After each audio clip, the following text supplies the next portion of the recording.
केंद्रीय शिक्षा मंत्रालय के द्वारा जनवरी माह में शिक्षा व्यवस्था को दुरुस्त बनाने और स्कूली छात्र छात्राओं के मनोवैज्ञानिक परामर्श के लिए शिक्षा नीति जारी की गई है। इसमें एक कंडिका को लेकर जबलपुर में कांग्रेस नेता सौरभ शर्मा ने सवालिया निशान लगाए हैं। इस कंडिका में केंद्र सरकार द्वारा 10वीं कक्षा से नीचे की कक्षाओं या 16 साल से कम उम्र के बच्चों को कोचिंग पढ़ाने पर बैन लगाया गया है। इसी मामले को लेकर कांग्रेस के द्वारा प्रधानमंत्री और केंद्रीय शिक्षा मंत्री सहित मुख्यमंत्री के नाम कलेक्टर को ज्ञापन सौंपा गया, जिसमें शिक्षा व्यवस्था पर दुष्प्रभाव डालने वाले शिक्षा विरोधी नियम को समाप्त करने की मांग की गई है। इस संबंध में ज्ञापन सौंपने वाले कांग्रेस के पदाधिकारियों का कहना है कि सरकार के इस तुगलकी फरमान के चलते गरीब तबके के बच्चों की प्राथमिक शिक्षा पर कुठाराघात किया गया है। एक तरफ सरकार अपने दिशा निर्देशों में यह जाहिर कर रही है कि वह इस नीति के तहत इस देश के भविष्य को व्यावसायिक नीति वैज्ञानिक परामर्श प्रदान करना चाहती है, वहीं दूसरी तरफ सरकार के फैसले से न केवल शिक्षा व्यवस्था कमजोर पड़ेगी, साथ ही साथ इस देश के करोड़ों अभिभावकों के बच्चे उच्च शिक्षा व्यवस्था से वंचित रह जाएंगे।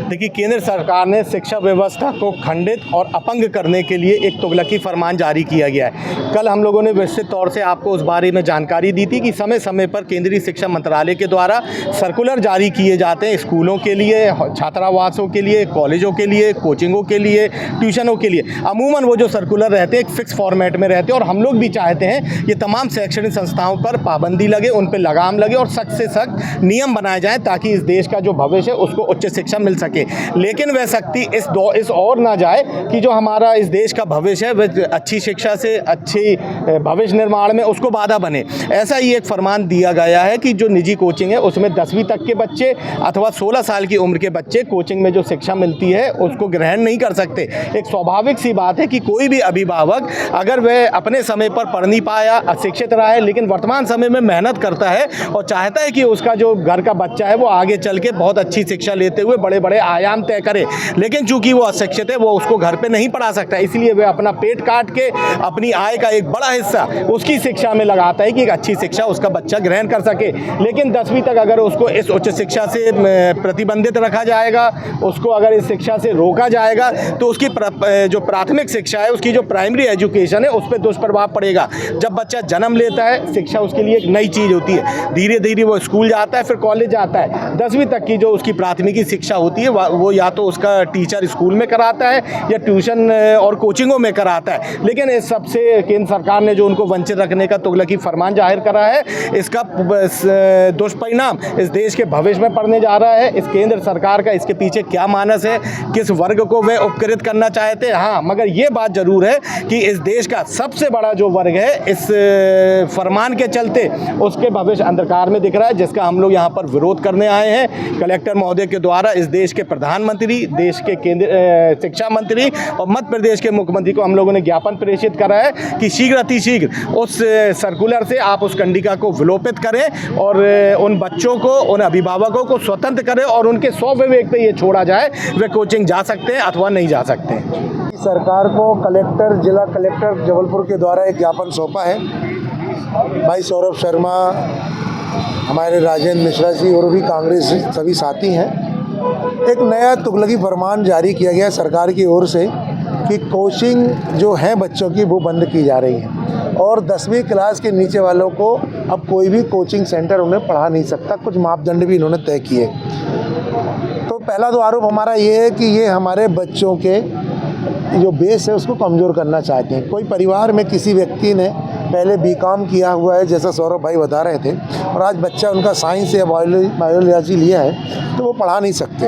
और जब ये कोचिंगें बंद होंगी तो ऑटोमेटिक उनकी पढ़ाई कमज़ोर होगी तो कंपटीशन में नहीं हो पाएंगे और उसमें वही बात होगी, जो बड़े घरों के लड़के हैं या संपन्न परिवार के बच्चे हैं वो फिर वहाँ पर स्थान मारेंगे। तो पूरे देश में एक प्रकार से देखा जाए तो कितनी घिनौनी हरकत की जा रही है कि पहले तो बड़ों से लड़ाई लड़ी जा रही थी, अब बच्चों को भी नुकसान पहुंचाने का काम भारतीय जनता पार्टी की सरकार कर रही है। या हम ये भी आरोप लगा सकते हैं कि जो बड़ी बड़ी स्कूलें हैं, बड़ी बड़ी कोचिंग सेंटर हैं जो ऑनलाइन चलाने की बात कर रहे हैं, उन्होंने सरकार को सेट कर लिया है और वो उस व्यवस्था को सुचारू रूप से चलाने के लिए नीचे की व्यवस्था को मारना चाह रहे हैं। और नहीं अगर ऐसा है तो आने वाले समय में चुनाव में भारतीय जनता पार्टी की सरकार फिर रुपये के लिए ब्लैकमेलिंग भी नीचे कोचिंग संस्थाओं को कर सकती है। ये तमाम चीज़ें हैं, देखा कुछ जा रहा है, दिखाया कुछ जा रहा है, बोला कुछ जा रहा है, ये सब चीज़ें हमारी देश की व्यवस्थाओं को तोड़ रही हैं, हमारे बच्चों के भविष्य से खिलवाड़ है। उसके खिलाफ में हमने आज यहाँ पर ज्ञापन दिया है। जो केंद्र सरकार ने एक फरमान जारी किया, इससे आप लोग के भविष्य पर क्या असर पड़ेगा? बहुत ख़राब वो पड़ेगा कि 10th तो बच्चा बहुत वो रहता है, स्कूल जाने का ठीक है, स्कूल जा रहा है बट स्कूल में कैसे पढ़ेगा। इसकी स्ट्रेंथ ज़्यादा रहती है कि वो ध्यान नहीं दे पाती है टीचर। और कोचिंग जाना तो बहुत इंपॉर्टेंट है क्योंकि कोचिंग में पर्सनली टीचर पढ़ाती है और स्कूल में इतना ध्यान नहीं दे पाती है। हज़ारों बच्चे रहते हैं, वो किन किन को अच्छे से फोकस करेंगे। और ट्यूशन में ऐसा रहता है एक टीचर अच्छे से पर्सनली पढ़ा सकती और मदर फादर भी इतने वो नहीं है कि तुम्हें पढ़ा सके, तो इसलिए कोचिंग जाना बहुत इंपॉर्टेंट है। सब अपनी अपनी लाइफ में बिजी रहते, कोई अपन को नहीं पढ़ा सकता। आप किस क्लास में हैं? मैं 11th क्लास। अभी जिस तरीके से ये स्थिति आ रही है, आपको 12th सबसे हाई दी। हाँ क्या जी, लगता है कैसा असर पड़ेगा इस पर? बहुत ख़राब असर पड़ेगा, इसलिए तो हम लोग को कोचिंग जाना बहुत इंपॉर्टेंट है। जो सरकार कर रही है बहुत ख़राब कर रही है। इसके मुद्दे तो जो कोचिंग संस्था बंद कर दी गई उसके संबंध में कोचिंग चालू की जाए, यही मुख्य रूप से मुद्दा तो 10वीं तक के बच्चों का। गरीब तबके के अभिभावक खुद अशिक्षित होते हैं। ऐसे में अगर 10वीं कक्षा के पहले उन बच्चों को कोचिंग की व्यवस्था मुहैया नहीं होती है तो उनकी प्राथमिक शिक्षा ही कमजोर हो जाएगी।